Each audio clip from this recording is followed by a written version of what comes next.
warahmatullahi wabarakatuh. Perkenalkan, nama saya Kurnia Suci Bransa. Di video kali ini, saya akan menjelaskan pembelajaran kelas 5, tema 5, subtema 1, pembelajaran 3. Khususnya pembelajaran PPKN tentang peristiwa Sumpah Pemuda. Baiklah, selanjutnya di sini saya akan menjelaskan penilaian yang saya gunakan dalam materi Sumpah Pemuda. Penilaian pertama yaitu penilaian pengetahuan. Bentuk penilaian tes tertulis uraian pada lembar kerja. Instrumen penilaian kunci jawaban. Tujuan penilaian mengukur pemahaman peserta didik tentang peristiwa Sumpah Pemuda. Contoh soal uraian nomor 1, sebutkan arti penting Sumpah Pemuda bagi bangsa Indonesia. Jawaban: 1. Mendorong semangat persatuan dan kesatuan. 2. Mendorong semangat perjuangan untuk mencapai kemerdekaan. 3. Pertumbuhan bahasa Indonesia sebagai salah satu unsur kebudayaan Indonesia. Soal nomor 2, berikan contoh pengamalan nilai-nilai Sumpah Pemuda di sekolah. Jawaban: 1. Menghormati teman yang berbeda suku dan agama. 2. Menghargai pendapat teman. 3. Mengikuti upacara dengan khidmat. 4. Menjalin persahabatan dan menjauhi permusuhan. 5. Menghormati guru. Soal nomor 3, perlukah menjaga persatuan dan kesatuan bangsa Indonesia? Apa yang dapat dilakukan? Jawaban: yang dapat dilakukan adalah saling menghormati dan menjaga kerukunan. Soal nomor 4, mengapa Belanda membatasi kegiatan berorganisasi masyarakat pada saat itu? Jawaban: Belanda khawatir kegiatan berorganisasi semakin menyadarkan masyarakat Indonesia yang kala itu berada di bawah penjajahan Belanda terhadap pentingnya persatuan dan kesatuan untuk melawan penjajah. Soal terakhir, apa yang dapat kamu lakukan untuk menunjukkan bahwa kamu bangga menjadi anak Indonesia? Sebutkan 3 saja. Jawaban: 1. Memakai produk dalam negeri. 2. Melestarikan budaya Indonesia dengan cara mempelajarinya. Ketiga, ketika sedang berada di luar negeri, tetap mengaku sebagai anak Indonesia.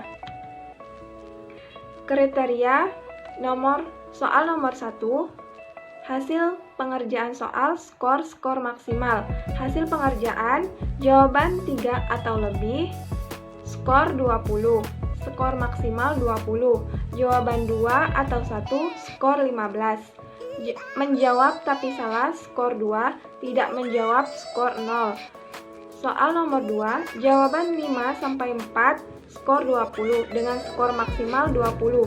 Jawaban 3-1, skor 15. Menjawab tapi salah, skor 2. Tidak menjawab, skor 0. Soal nomor 3, jika siswa menyebutkan atau menuliskan 2 kata kunci, skor 20, skor maksimal 20. Jika 1 kata kunci ditulis, skor 15. Menjawab tapi salah, skor 2. Tidak menjawab, skor 0. Soal nomor 4, jawaban 3 atau lebih, skor 20. Skor maksimal 20. Jawaban 2 atau 1, skor 15. Menjawab tapi salah, skor 2. Tidak menjawab, skor 0. Soal nomor 5, jawaban 3 atau lebih, skor 20 dengan skor maksimal 20. Jawaban 2 atau 1, skor 15. Menjawab tapi salah, skor 2. Tidak menjawab, 0. Kemudian, skor yang diperoleh dibagi skor maksimal dikali 100. Skor 86-100 predikat A, klasifikasi sangat baik. Skor 85-76 predikat B, klasifikasi B, baik.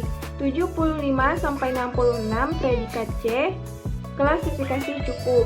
0-65 predikat D, klasifikasi kurang. Selanjutnya, instrumen penilaian sikap. Nama, perubahan tingkah laku yaitu berdoa sebelum dan sesudah belajar, santun, tanggung jawab. Dengan 1 kurang, 2 cukup, 3 baik, 4 sangat baik, sama dengan santun dan tanggung jawab. Kriteria berdoa sebelum dan sesudah belajar. Skor 1, peserta didik tidak berdoa. Skor 2, peserta didik berdoa sebelum belajar saja. Skor ketiga, peserta didik ikut berdoa sebelum dan sesudah belajar kurang bersungguh-sungguh.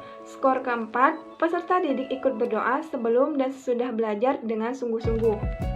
Kriteria santun, skor 1, menghormati guru dan orang yang lebih tua. Skor 2, menghormati guru dan orang lebih tua dan selalu mengucapkan salam. Skor ketiga, menghormati guru dan orang tua, selalu mengucapkan salam dan meminta izin ketika keluar dan masuk ruangan. Skor 4, menghormati guru dan orang lebih tua, selalu mengucapkan salam, meminta izin ketika keluar dan masuk ruangan, serta mengucapkan terima kasih setelah menerima bantuan orang lain.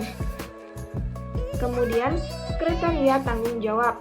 Skor 1, tidak mengerjakan tugas. Skor 2, tugas dikerjakan dengan melihat punya teman.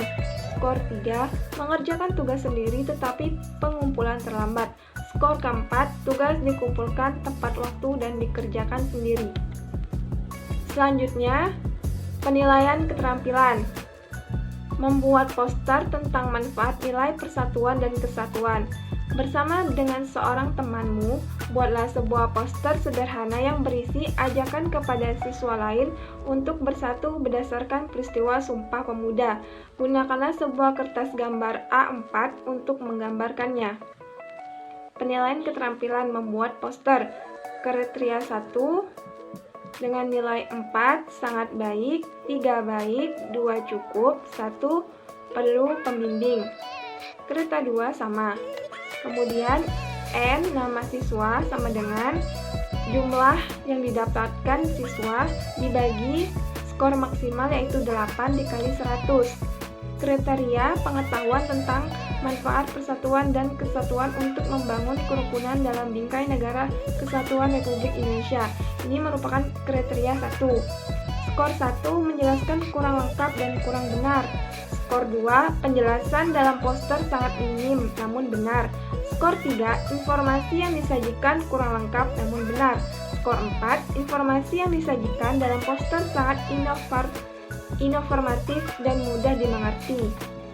Selanjutnya, kriteria kedua yaitu keterampilan dalam menyajikan informasi dalam bentuk poster untuk membangun kerukunan dalam bingkai negara kesatuan Republik Indonesia.